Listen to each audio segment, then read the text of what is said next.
샬롬 로중 읽어주는 제입니다. 오늘은 10월 6일 목요일 로중입니다. 주님의 길은 올바르다. 의로운 백성은 그 길을 따라 살아가지만 죄인은 비틀거리며 넘어질 것이다. 호세아 14장 9절. 여러분이 지금도 그렇게 하는 것과 같이 서로 권고하고 서로 북돋아 주십시오. 데살로니가전서 5장 11절. 누군가의 이웃이 되는 하루 되세요. 샬롬 하올람. 데살로니가전서는 바울의 친필 서신 중에 가장 오래된 성경입니다. 그리고 신약 성경 중에서도 제일 오래된 성경이기도 해요. 그래서 데살로니가서에는 초창기 교회에 대한 굉장히 중요한 자료들이 많이 담겨 있습니다.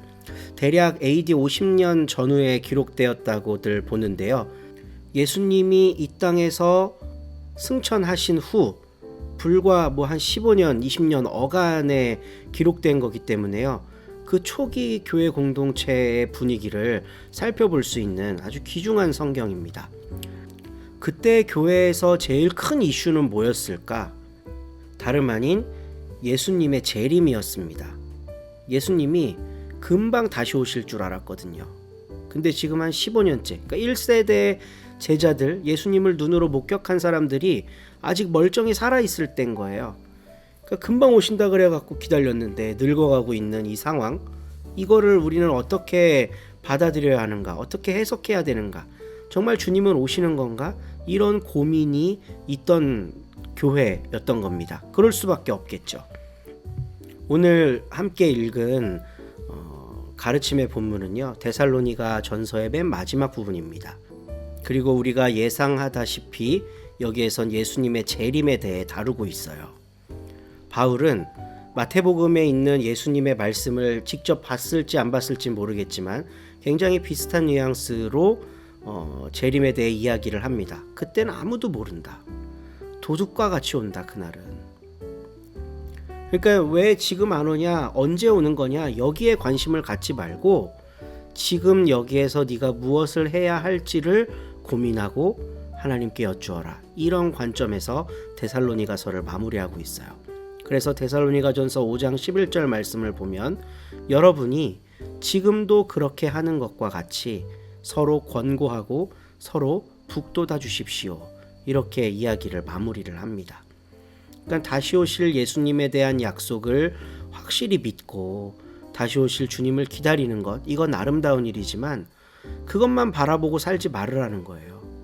예수님은 오시니까 그거는 예수님의 몫이고 나는 나의 몫을 하라는 겁니다. 맨날 다시 오실 주님만 기다리면서 성전에서 예배드리고 찬송하고 기도하고 이렇게 살면 내 삶이라는 게 사라져요.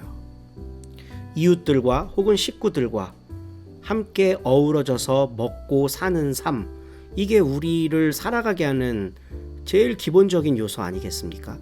근데 그거를 아예 무시해버리고 맨날 교회에 와갖고 기도만 하고 찬송만 하고 예배만 하고 예수님 다시 올 거니까 이 세상의 거 다 무가치해, 이러고 사는 사람이 지금 있다고 한번 생각해 보십시오.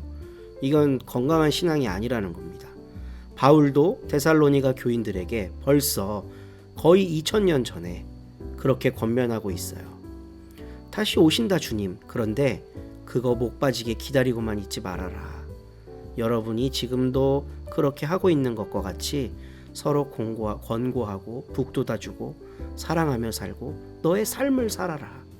이 얘기를 데살로니가 교인들에게 전해주고 있고 오늘 우리들에게도 전해주고 있습니다. 건강한 신앙이 무엇인가? 다시 오시는 주님을 기다리는 신앙의 본뜻이 무엇인가? 고민하며 기도하는 오늘 하루 되기를 간절히 바랍니다. 오늘 함께 읽을 새 한글 성경 본문은 야고보서 3장이고요. 유윤희 집사님이 낭독해 주십니다. 좋은 하루 되세요. 3장. 나의 형제 자매 여러분, 여러분은 많이들 선생이 되려고 하지 마십시오. 가르치는 우리가 더 큰 심판을 받게 될 것을 여러분이 알고 계십니다. 우리는 모두 많이 헛디딥니다. 누군가가 말을 할 때 헛디디지 않는다면 이 사람은 완전한 사람입니다. 그는 온몸도 제어할 수 있습니다. 우리가 말들의 입에다 재갈을 물려서 말들이 우리 말을 듣게 하면 우리는 말들의 온몸도 끌고 다닐 수 있습니다. 또 배들을 보십시오.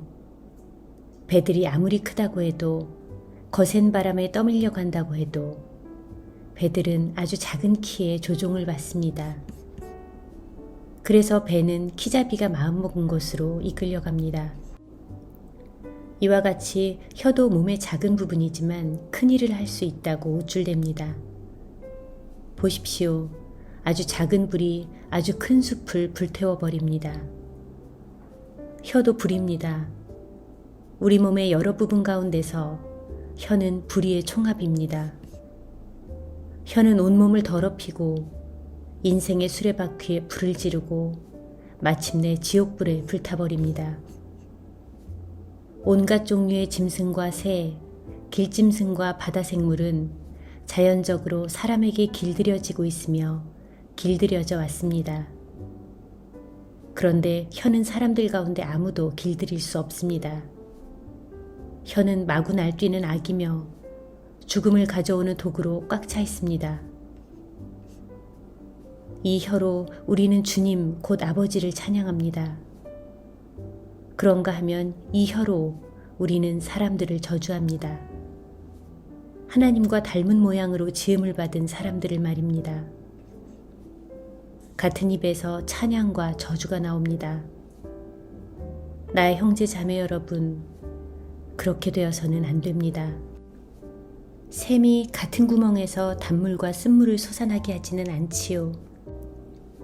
나의 형제 자매 여러분, 무화과 나무가 올리브를 맺거나 포도나무가 무화과를 맺을 수는 없지요. 짠물을 내는 샘이 단물을 솟아나게 할 수도 없습니다. 여러분 가운데서 지혜롭고 이해력 있는 사람이 누구입니까? 그는 좋은 행실로 자기의 행함을 보여주어야 합니다. 지혜에서 비롯된 온유함으로 하는 행함을요. 여러분의 마음속에 쓰디쓴 시샘과 이기적 경쟁심이 있다면 뽐내지 말고 진리를 거슬러 거짓말하지 마십시오. 이런 지혜는 위로부터 내려오는 것이 아닙니다. 오히려 땅에 속한 것이고 육체적인 것이고 귀신에게 속한 것입니다.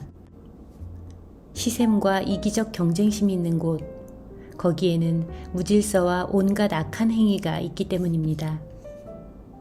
그러나 위로부터 오는 지혜는 우선 순수하고 다음으로는 평화롭고 너그럽고 순합니다. 한결같은 사랑과 선한 열매가 가득하고 차별하지 않고 속여 꾸밈이 없습니다. 정의의 열매는 평화를 이루는 사람들이 평화 가운데 뿌려서 거두어들이는 것입니다. 아멘.